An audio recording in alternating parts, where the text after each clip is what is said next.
사실 많은 분들이 이러한 특약을 넣지 않아서 또는 특약을 잘 몰라서 적게는 몇십만 원부터 많게는 몇천만 원까지 계약금을 잃는 경우가 있습니다.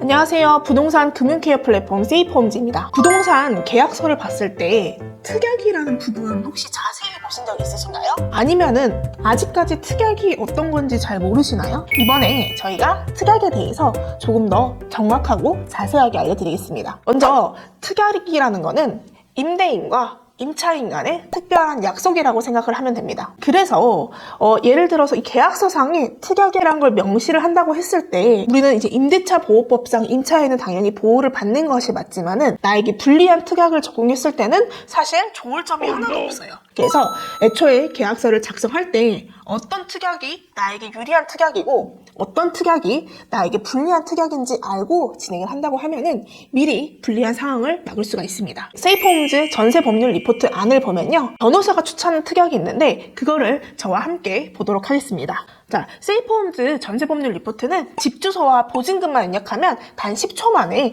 이렇게 보증금 위험도를 평가해 줍니다. 그래서 나의 보증금이 100% 안전한지 또는 100% 위험한지 등 어떤 위험 요소들이 있는지 한꺼번에 알려주는 리포트예요. 그래서 부동산 계약을 좀 어려워하시는 분들은 저희 세이프홈즈의 전세법률 리포트를 이용해 보시는 것을 추천드리겠습니다. 리포트의 하단을 쭉 내리게 되면은 이렇게 변호사 추천 특약이라고 나와 있습니다.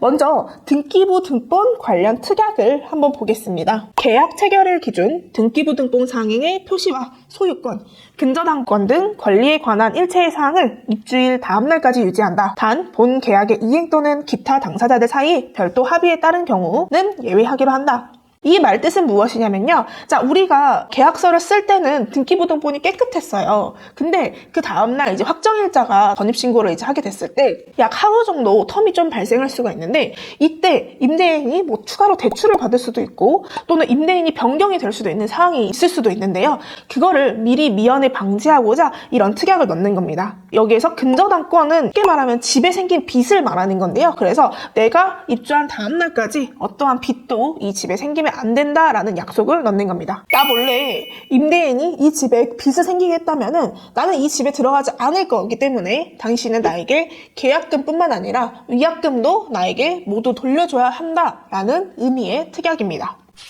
세 번째를 보면은 임대인은 잔금 지급일 또는 보증보험 가입 예정일 당일까지 소유권 이전 등기를 신청하지 않기로 하며 임대인이 이를 위반할 경우 임차인은 본 계약을 해지할 수 있다라는 말입니다. 이건 뭐냐면은 나는 이 사람을 믿고 A 임대인을 믿고 계약을 했는데 임대인이 나랑 계약하던 도중에 B로 임대인이 바뀌는 경우를 미연에 방지한다는 뜻입니다. 그래서 임차인은 잔금 지급일 또는 보증보험 가입 예정일까지 이 임대인이 유지되고 만약에 이 임대인이 아니라 중간에 임대인이 바뀌었을 경우에는 이 계약을 해지할 수 있다라는 특약을 넣을 수가 있습니다. 여기까지가 이제 등기부등본 관련 특약이었고요. 두 번째로는 대출 관련 특약입니다. 이게 뭐냐면은 여러분은 저번 시간에 얘기했듯이 전세대출 좀 많이 받잖아요. 뭐 중기청이라던가 아니면 신혼부부 전세대출 같은 이런 전세대출을 많이 받게 되는데요. 이러한 전세대출 특성상 계약서를 작성하고 그 계약서를 가지고 대출을 받는 거기 때문에 선 계약이 먼저 이루어집니다. 또는 선 가계약이 먼저 이루어지게 되는데요. 그때 우리는 전세대출이 될 거라고 생각해서 이 가계약을 쓴 거잖아요. 그런데 이게 아니라 나중에 임대인의 문제가 될 수도 있고 나의 뭐 신용 문제가 될 수도 있는 것처럼 조건이 안 맞아서 전세대출이 불가능한 경우에는 이 집에 들어가지 못하게 되는 거잖아요. 그렇기 때문에 이 전세대출 할 때는 무조건 여기 세 번째 있는 것처럼 본 계약은 임차인의 전세자금 대출 실행을 전제로 하며 임대인 또는 임대차 목적물의 하자로 인한 전세자금 대출 미승인 시 본 계약은 효력을 상실하고 임대인은 임차인에게 계약금을 즉시 반환한다. 이러한 멘트를 넣을 수가 있습니다. 그래서 보면은 여기 첫 번째에 나와 있는 것처럼 임대인은 임차인의 전세 대출에 적극 협조한다 이런 멘트를 넣는 것도 좋습니다. 세 번째로는 전세 보증보험 관련 특약이에요. 전세 대출과 마찬가지로 보증보험도 계약이 먼저 이뤄진 상태에서 그 다음에 보증보험에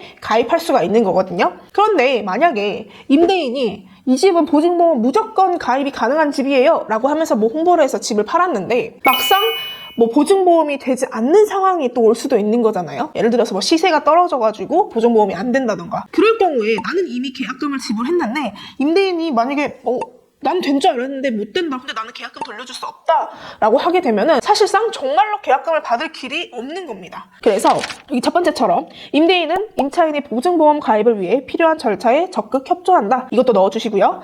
임대인의 규칙 사유 또는 임대차 목적물의 하자로 인한 보증보험 가입 미승인 시 본 계약은 효력을 상실하며 임대인은 임차인에게 계약금, 중도금, 잔금 등 임차인이 임대인에게 지급한 금원 전액을 즉시 반환한다. 이러한 특약은 반드시 필요합니다. 마지막으로 임대인과 임차인 사이에 그냥 가볍게 넣을 수 있는 특약들에 대해서도 여기 나와 있어요. 계약 종료 시 임대인은 임차인이 대신 납부한 장기수선 충당금을 반환한다.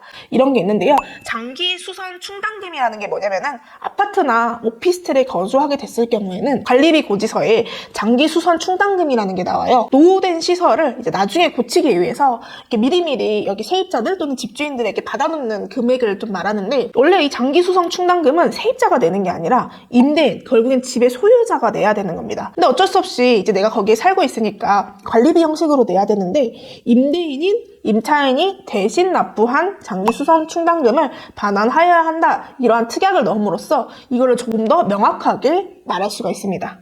그리고 임대인은 국세나 지방세, 근저당권에 이자 체납이 없음을 고지하며 임차인이 세금 체납 내역을 확인해 보는 것을 적극 협조한다. 만약에 임대인이 국세나 지방세, 근저당권에 대해서 이자를 제때제때 납부하지 못한다고 하면은 이게 또 압류나 가압류에 들어올 수 있는 상황이 발생하기 마련이거든요. 그래서 임차인이 예를 들어서 임대인에게 세금 체납 내역을 물어보는 상황에서는 또 임대인이 그런 부분에 대해서 또 적극적으로 얘기를 해주고 문제가 없다는 것을 명확하게 한다는 사실을 서로 협의해서 특약에 넣을 수가 있습니다. 그리고 입주 전에 발생한 임대차 목적물의 하자에 대해서는 임대인이 수리한다. 이러한 특약을 넣을 수가 있는데요. 사실 이게 또 되게 애매한 부분이 있을 거예요.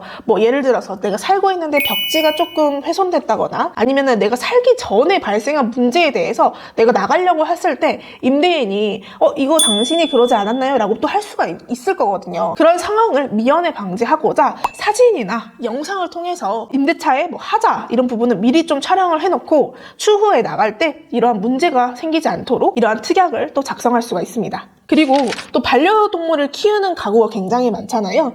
임대인 중에서는 반려동물을 무조건 키우지 못한다, 또는 어떠한 동물은 허용하지만 어떠한 동물은 허용하지 않는다, 같이 이렇게 임대인과 협의하여서 특약을 또 작성할 수가 있습니다. 이뿐만 아니라 내가 살면서 또 필요한 부분이라던가 또는 임대인이 협조해줬으면 하는 이런 부분들에 대해서는 굉장히 다양하게 특약을 작성할 수가 있는데, 여기 나와 있는 특약은 저희 세이프홈즈가 변호사님께 직접 의뢰를 하여서 잘 작성한 특약이기 때문에 저희 세이프홈즈 리포트를 활용하셔서 특약을 작성하신다면 더욱더 좋은 계약서, 그리고 임차인이 불리하지 않는 계약서를 작성할 수 있을 거라고 확신합니다. 지금까지 우리가 계약서를 작성했을 때 어떠한 특약이 나에게 유리한지에 대해서 배워봤는데요. 도움이 되셨을까요? 만약에 추가로 궁금한 점이 있다면 댓글로 달아주시면 저희가 답변 드리도록 하겠습니다. 지금까지 부동산 금융케어 플랫폼 세이프홈즈였습니다. 감사합니다.